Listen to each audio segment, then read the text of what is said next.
Saudara, baru-baru ini publik dibuat miris dengan kisah pilu yang menimpa seorang remaja berusia 15 tahun di Parigi Motong, Sulawesi Tengah.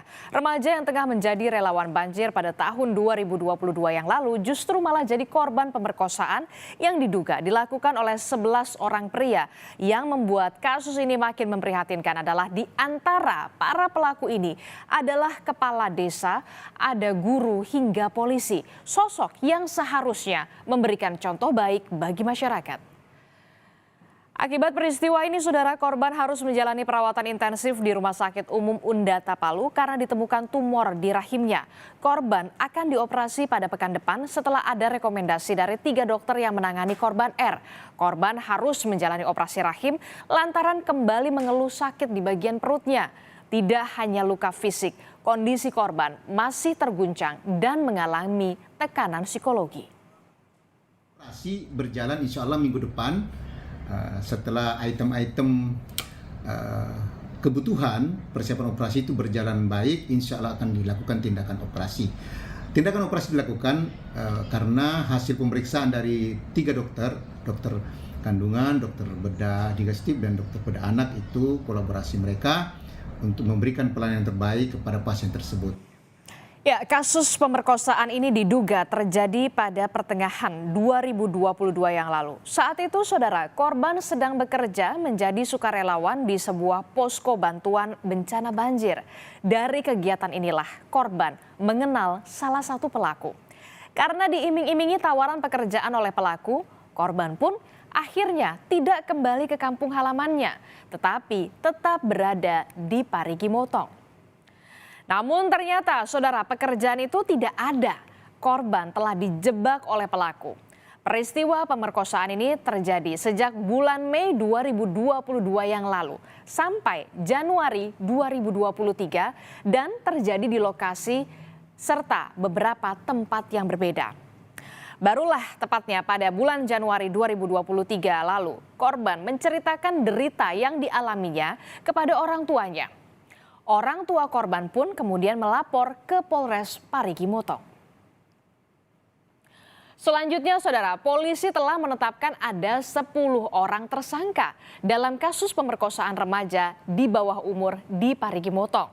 7 orang berhasil ditangkap polisi, sementara ada 3 tersangka lain masuk ke dalam daftar pencarian orang atau DPO. Nah, 7 pelaku ini ternyata terdiri dari berbagai macam profesi. Ada sebagai guru berinisial ARH, kemudian ada juga inisial AHER yang merupakan kepala desa.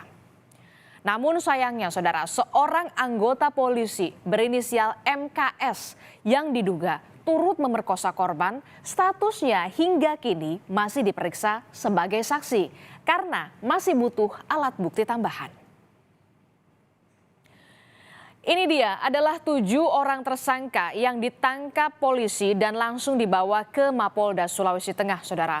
Polisi menyebut selain pengakuan korban, penyidik masih butuh 1 alat bukti lain untuk menetapkan anggota Polri itu sebagai tersangka. Bukan hanya belum menetapkan anggota Polri sebagai tersangka, ternyata yang juga jadi sorotan kasus keji ini adalah Kapolda Sulawesi Tengah menyebut kasus ini bukanlah kasus pemerkosaan, namun persetubuhan karena antara korban dan juga para tersangka ini ternyata saling mengenal dan dilakukan dalam rentang waktu yang berbeda-beda hingga dianggap tidak ada unsur paksaan. Pemakaian diksi persetubuhan oleh Kapolda ini langsung dikritik oleh pemerhati anak dan pendidikan Retno Listiarti. Menurut Retno, apa yang terjadi pada remaja perempuan di Parigi Motong ini adalah tindak pidana pemerkosaan. Bahwa tindak pidana ini dilakukan ya berdiri sendiri-sendiri. Tidak dilakukan secara bersama-sama. Modus operandi yang digunakannya pun bukan dengan kekerasan ataupun ancaman kekerasan, melainkan dengan bujuk rayu, tipu daya. Ya, tadi waktu yang berbeda, TKP yang berbeda. Ada 6 TKP tempat terjadinya kejadian persetubuhan terhadap anak kecil ini. persetubuhan gitu ya. Itu saya menangkapnya justru polisi ingin mengatakan bahwa kalau persetubuhan ini adalah hal yang memang atas persetujuan si anak. Yang kedua gitu ya, tampaknya mau menggunakan mungkin dalih artinya suka sama suka gitu, atau paling tidak atas persetujuan yang bersangkutan. Padahal kalau kita berbicara tindak pidana persetubuhan terhadap anak ini, ya mau apapun alasannya itu adalah kita menyebutnya gitu ya sebagai tindak pidana. Yang jadi kemudian pertanyaan selanjutnya adalah bagaimana dengan ancaman hukuman terhadap para pelaku. Iya, para pelaku pemerkosaan pada anak di bawah umur ini bisa dikenai hukuman pasal berlapis, seperti dikenai pasal 81 dari Undang-Undang Perlindungan Anak, yang tentu saja hukuman penjaranya selama 15 tahun penjara.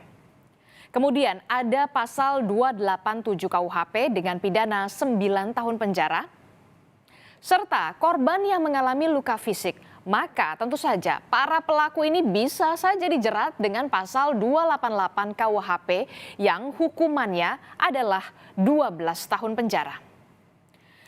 Tindakan pemerkosaan anak adalah tindakan yang biadab, apalagi dilakukan oleh orang yang seharusnya memberikan perlindungan kepada anak, seperti kepala desa, guru, dan juga terduga anggota Polri. Tak hanya ancaman maksimal 15 tahun penjara. Pakar hukum pidana menyebut jika hukuman kebiri pun dirasa perlu untuk memberikan efek jera terhadap para pelaku. Kejahatan yang sangat biadab sekali, karena apa? Subjek korbannya itu adalah orang sangat baik, relawan yang sedang membantu pemerintah setempat, pemerintah desa dalam menanggulangi suatu peristiwa adat. Kok dilakukan suatu tindakan? Ini saya kira tidak cukup hanya pasal 81, Mas. Jadi menurut Anda ada pasal penyerta lain yang memberatkan?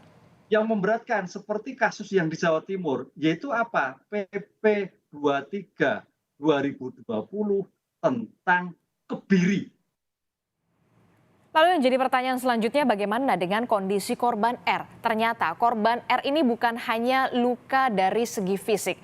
Peristiwa keji yang dialami korban ini mengakibatkan guncangan pada psikis korban R. Korban R kini berada dalam pengawasan unit pelaksana teknis Dinas Perlindungan Perempuan dan juga Anak untuk memberikan pendampingan hukum dan juga pemulihan psikologisnya. Pendamping hukum berharap pasal yang digunakan penyidik ini bisa memberikan efek jera kepada para pelaku. Saat ini korban bisa dikatakan dari sisi psikologi dia sangat sangat terguncang, sangat mengalami tekanan psikologi, kemudian diperparah dengan situasi kesehatan yang terus memburuk dan terus menjalani rangkaian pemeriksaan dan untuk menentukan mengenai spesifik penyakitnya seperti apa dan apakah dari keseluruhan rangkaian kesehatan itu apakah memang akan dilakukan rangkaian operasi. Iya, kasus perkosaan yang terjadi di Parigi Motong ini tentu saja menambah angka kasus kekerasan seksual yang menimpa anak-anak. Catatan Kementerian Pemberdayaan Perempuan dan Perlindungan Anak bahkan mencatat pada tahun 2022, saudara, kasus kekerasan seksual terhadap anak mencapai 9.588 kasus.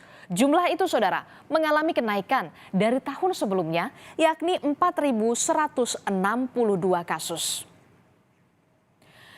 Tentu saja saudara, melihat angka kasus kekerasan seksual pada anak yang terus bertambah, maka perlu adanya hukuman yang sangat tegas, sangat tegas, agar membuat para pelaku ini bisa jera.